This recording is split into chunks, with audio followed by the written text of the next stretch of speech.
l'unité de dialyse du Centre national hospitalier et universitaire CNHU de Cotonou, seuls les agents permanents de l'État ont droit à une prise en charge. Une décision prise par le gouvernement depuis le 1er janvier 2019 en attendant les réformes dans ce secteur. Conséquence, des centaines de morts dans les rangs des dialysés.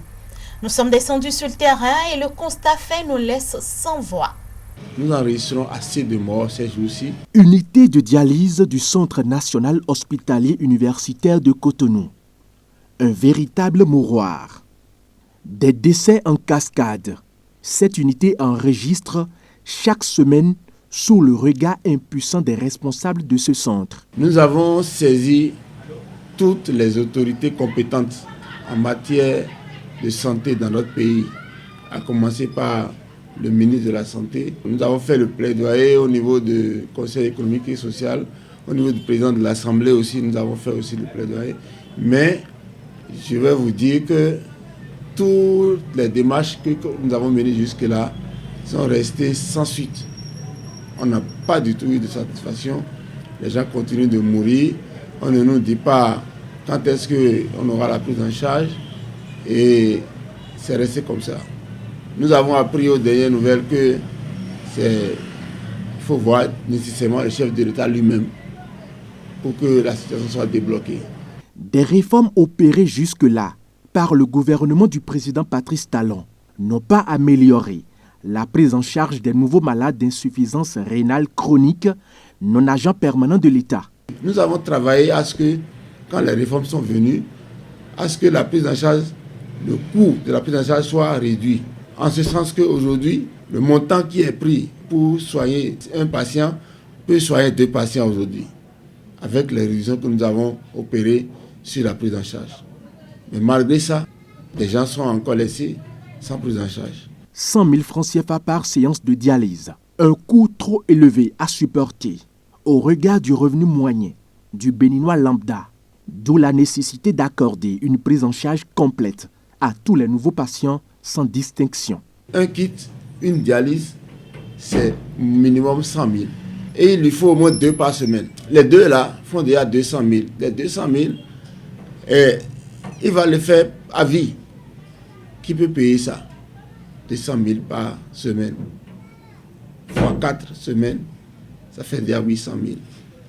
Et il aura quel salaire s'il est un travailleur du privé qui n'a pas les moyens, comme c'est les APE qu'on prend en charge et les autres du privé qui n'ont pas les moyens. Il va payer 800 000 par mois. Quel est son salaire? Où est-ce qu'il va trouver l'argent?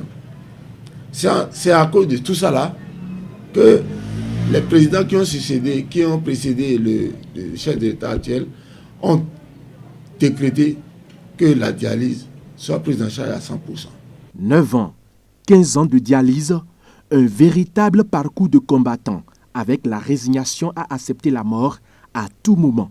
J'ai passé, j'ai perdu un billet. J'ai fait la dialyse en phobie. J'ai allé en Réa. Mais j'étais venu ici hier, je n'ai pas vu. Hier, le dit, je n'ai pas vu. Quand vous ne le voyez pas, quand vous êtes encore absent comme ça, là, vous demandez, mais qu'est-ce qui se passe, on ne vous répond pas. Vous voyez seulement que nous sommes les plus surréalistes de réalité. Parce qu'il est parti, c'est bon. Donc, il est mort. Chaque semaine, il y a toujours des morts. Moi, personnellement, j'ai un frère. Il a tout fait, il a supporté pendant 1 an. Et finalement, la femme est décédée. Il n'en peut plus. Nous apprenons aussi, dernièrement, qu'il y aura un ticket modérateur pour les personnes évacuées. Nous sommes sur une autoroute de la mort. Si on doit payer ticket modérateur, il vaut mieux nous dire allez tous mourir. Puisque les autres qui n'ont pas la prise en charge, ils achètent déjà les kits. S'ils n'ont plus les moyens d'acheter les kits, ils se résignent, ils restent chez eux et ils meurent. C'est en cela que nous avons dénombré près de 300 personnes déjà décédées dans nos rangs. Vous voyez, 6 mois. On m'avait interdit la prise en charge en 2017 quand j'ai commencé la dialyse. Je ne serai pas devant vous. Donc il urge que cette situation soit résolue au plus tôt. Parce que nous comptons qu'il y a trop de morts. Abandonnés à leur sort, les malades non permanents de l'État ont engagé plusieurs démarches infructueuses auprès du gouvernement. Par l'entremise de leur association, ils appellent le chef de l'État au secours. Nous estimons qu'il est temps que le Père de la Nation puisse nous recevoir pour qu'on puisse lui expliquer de vive voix ce que nous vivons. Parce qu'aujourd'hui, c'est nous. On ne connaît pas ceux qui vont venir demain. Demain, ça peut être des personnes proches de lui-même, des personnes proches de ses ministres, des personnes proches des parents des ministres. Et ce n'est pas bon. Devant la dialyse, nous nous demandons de comprendre que tout le monde est indigent. Tout le monde, même celui qui est agent permanent de l'État, fonctionnaire aujourd'hui qui est pris en charge, il est indigent devant la dialyse.